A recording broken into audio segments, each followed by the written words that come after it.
most exhilarating moment was the thrilling adventure connected with the Lucifer Rebellion when, as second Seraphic Commander, I refused to participate in the projected insult to Michael, and the powerful rebels sought my destruction by means of the liaison forces they had arranged. There was a tremendous upheaval on Jerusalem, but not a single loyal Seraphim was harmed. Upon the default of my immediate superior, it devolved upon me to assume command of the angelic hosts of Jerusalem as the titular director of the confused seraphic affairs of the system.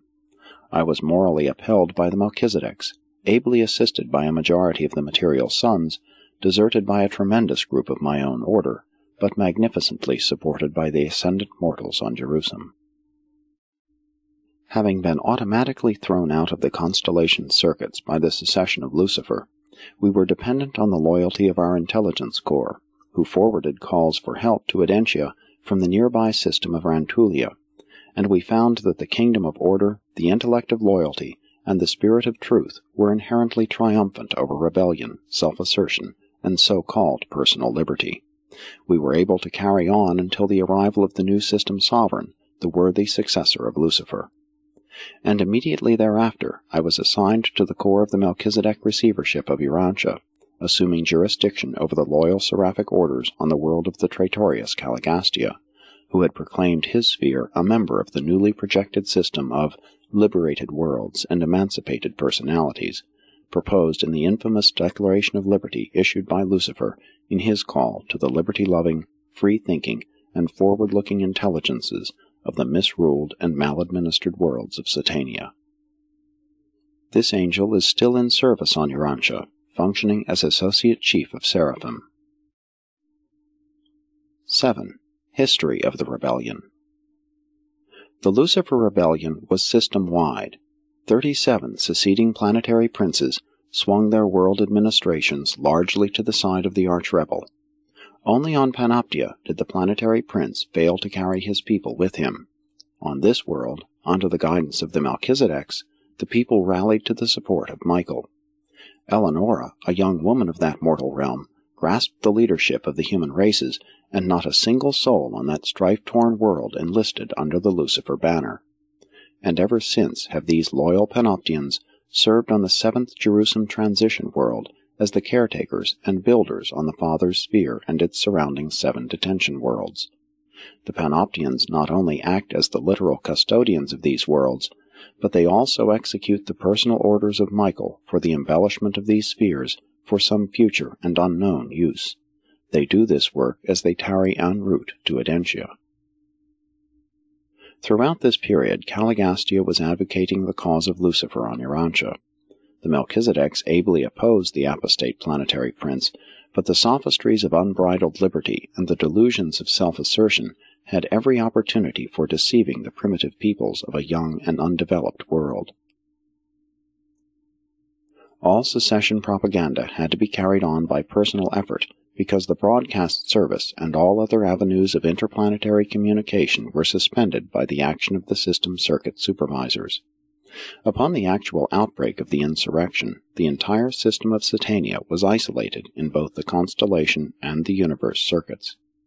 During this time, all incoming and outgoing messages were dispatched by seraphic agents and solitary messengers. The circuits to the fallen worlds were also cut off, so that Lucifer could not utilize this avenue for the furtherance of his nefarious scheme. And these circuits will not be restored so long as the arch-rebel lives within the confines of Satania. This was a Lanonandek rebellion. The higher orders of local universe sonship did not join the Lucifer secession, although a few of the life carriers stationed on the rebel planets were somewhat influenced by the rebellion of the disloyal princes. None of the Trinitized sons went astray. The Melchizedeks, archangels, and the brilliant evening stars were all loyal to Michael, and, with Gabriel, valiantly contended for the Father's will and the Son's rule. No beings of paradise origin were involved in disloyalty. Together with the solitary messengers, they took up headquarters on the world of the Spirit, and remained under the leadership of the faithful of days of Urantia. None of the conciliators apostatized, nor did a single one of the celestial recorders go astray, but a heavy toll was taken of the Urantia companions and the mansion world teachers. Of the supreme order of seraphim, not an angel was lost, but a considerable group of the next order, the superior, were deceived and ensnared. Likewise, a few of the third or supervisor orders of angels were misled. But the terrible breakdown came in the fourth group, the administrator angels, those seraphim who are normally assigned to the duties of the system capitals. Menotia saved almost 2/3 of them, but slightly over 1/3 followed their chief into the rebel ranks. 1/3 of all the Jerusalem cherubim attached to the administrator angels were lost with their disloyal seraphim. Of the planetary angelic helpers, those assigned to the material sons, about 1/3 were deceived, and almost 10% of the transition ministers were ensnared. In symbol, John saw this when he wrote of the great red dragon, saying, "And his tail drew 1/3 part of the stars of heaven, and cast them down in darkness." The greatest loss occurred in the angelic ranks, but most of the lower orders of intelligence were involved in disloyalty. Of the 681,217 material sons lost in Satania, 95% were casualties of the Lucifer rebellion. Large numbers of midway creatures were lost on those individual planets whose planetary princes joined the Lucifer cause. In many respects, this rebellion was the most widespread and disastrous of all such occurrences in Nebadon. More personalities were involved in this insurrection than in both of the others.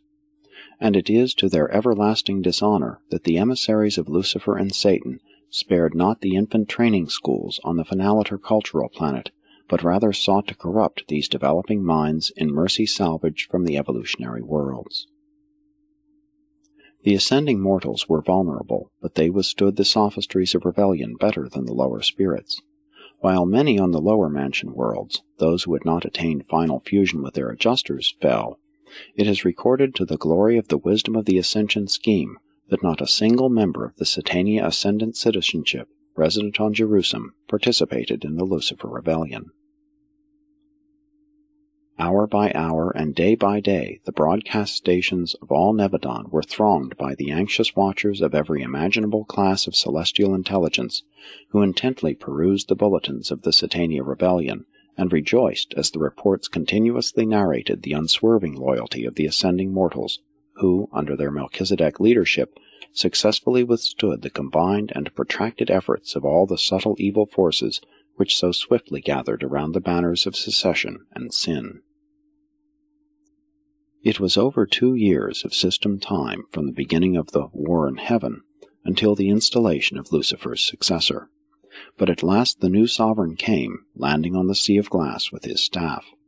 I was among the reserves mobilized on Urantia by Gabriel, and I well remember the first message of Lanaforge to the Constellation Father of Norlatiadek. It read, "Not a single Jerusalem citizen was lost. Every ascendant mortal survived the fiery trial, and emerged from the crucial test triumphant and altogether victorious." And on to Salvington, Uversa, and Paradise went this message of assurance that the survival experience of mortal ascension is the greatest security against rebellion and the surest safeguard against sin. This noble Jerusalem band of faithful mortals numbered just 187,432,811. With the arrival of Lanaforge, the arch-rebels were dethroned and shorn of all governing powers, though they were permitted freely to go about Jerusalem, the Morantia spheres, and even to the individual inhabited worlds. They continued their deceptive and seductive efforts to confuse and mislead the minds of men and angels, but as concerned their work on the administrative Mount of Jerusalem, their place was found no more. While Lucifer was deprived of all administrative authority in Satania, there then existed no local universe power nor tribunal which could detain or destroy this wicked rebel. At that time Michael was not a sovereign ruler.